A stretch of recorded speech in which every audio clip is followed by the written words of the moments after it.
vender lige tilbage til Halfdan Rasmussen. Han var nærmest dværg. Han var 1,35. Det var jo ikke så højt. Og han kunne altid få noget sjov ud i sit liv. Han skriver, jeg danser med en pige gennem salens larm og støj. Jeg er en ganske lille mand, men hun er svær og høj. Hun løber luft og røg og larm med ord, der aldrig når mig. Jeg konverserer hendes barn, der nikker og forstår mig. Sådan kunne han skrive. Han spurgte mig en gang, han sagde, ved du hvad, du har jo gået på universitetet.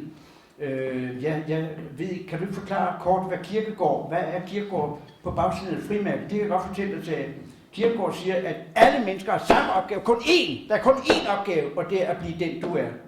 Du er ikke din bror, du er ikke din far, du er dig. Når på den måde, sagde han.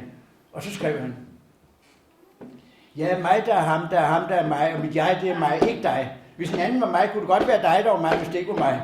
Det er klart, det er rart, jeg gik hen i en far, der blev entalt i første person. Det er trist for enhver, der har fødselsbesvær og går rundt og slet ikke nogen. For der er nogen, der har glemt, hvem de er, skønt de er, hvad de var, da de kom. For de kom, da de blev, hvad de var, og de var, hvad de blev, hvis man minder det om. Men hvis nogen er ingen, og ingen er den, som er ufødt og altså fortabt, kan ikke så godt kræve livet igen, da han hverken er til eller skabt. Jeg er glad, jeg er mig, for ingen var mig, var det slet ikke mig, der var glad.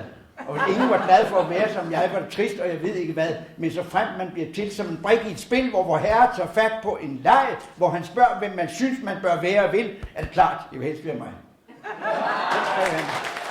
Der er forskel på en samling digte og en digtsamling. Når en digter skriver en digtsamling, fordi digtene hænger sammen.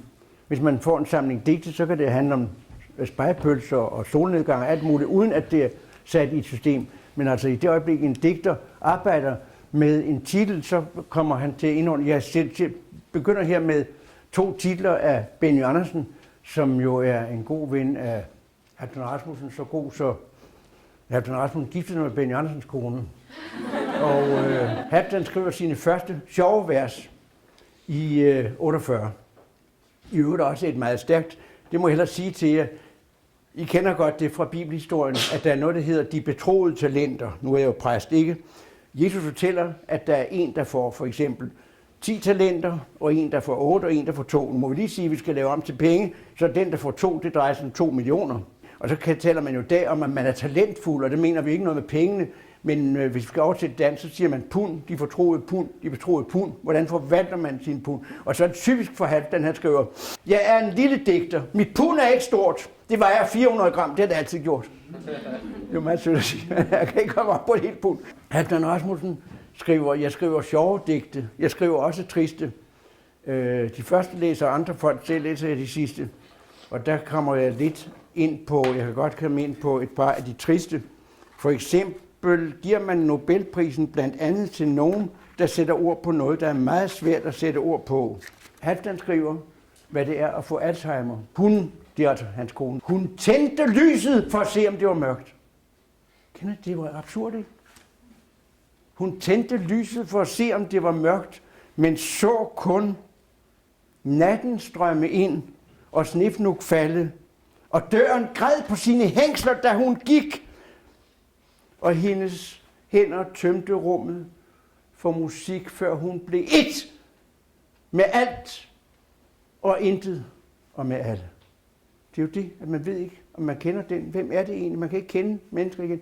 Det er et enestående digt, synes jeg, der fortæller, hvad er egentlig den frygtelige sygdom, som jo han led meget smerte ved at se hendes forfærdende. Den digtsamling her, den hedder Fremtiden er forbi. I kan nok høre, det griner man ikke af. Siger, jeg glæder mig til min dag. Min fremtid er forbi. Fremtiden er forbi. Det var den ene titel. Den anden, der kaldte han bogen, og det var det. Jeg kender ikke nogen, der er så beskeden, så de siger, nå, det var det. Hele livet, alt, nå, det var det. Ja, man kan jo sige, at det vil Freud der sige, at det er den tidlige barndom, at vi får nogle bestemte styringer. Hvad kan man kalde det? At der er forskellige der er skalaer i seksualiteten. Og for mit vedkommende, ja, der havde jeg disse fantasier meget, meget tidligt. Nu var jeg jo altså i en søskendeflok, hvor en storesøster og en lillesøster omgav mig. Og jeg kunne godt lide, når vi legede, at de fangede mig, eller nogle af deres veninder, og bandt mig. Og sådan noget. Det var meget tidligt lege, før jeg overhovedet har kunnet sætte sprog på det. Jeg vil sige, stadigvæk er det et grundlæggende træk i min man kan næsten sige, i min kraft. Altså, Nogen vil jo sige ret banalt, at kræfterne er seksuelle. Det vil sige, hvis man bliver vred, hvis man bliver ophidset, hvis man underkaster sig. Der er mange forskellige varianter, ikke? Der er nogen, der spørger mig, når du har de fantasier, hvorfor realiserer du dem så ikke? Nogen sagde, ja, det var faktisk min egen kone, der sagde, hvorfor realiserer du det ikke? Hun har sandelig aldrig slået mig, men hun sagde, hvorfor realiserer du det ikke? Og så mødte jeg altså hun var prostitueret, og hun skiltede med, at hun altså var herskerinde, eller domina, eller hvad man nu kalder det. Og hun blev min ven, og det var sådan, at hun kom til min kones fødselsdag, at hun rejste med mine børn, altså de var glade, fordi hun havde en datter, og det var helt åbent for os. Altså hun vidste, jeg tror også mange af mine venner vidste det, men i hvert fald, det var et dybt lykkeligt forhold for mig, og jeg håber det også for hende, for vi rejste sammen. Vi har været på Kreta sammen, vi har været mange gange i Paris og i Rom.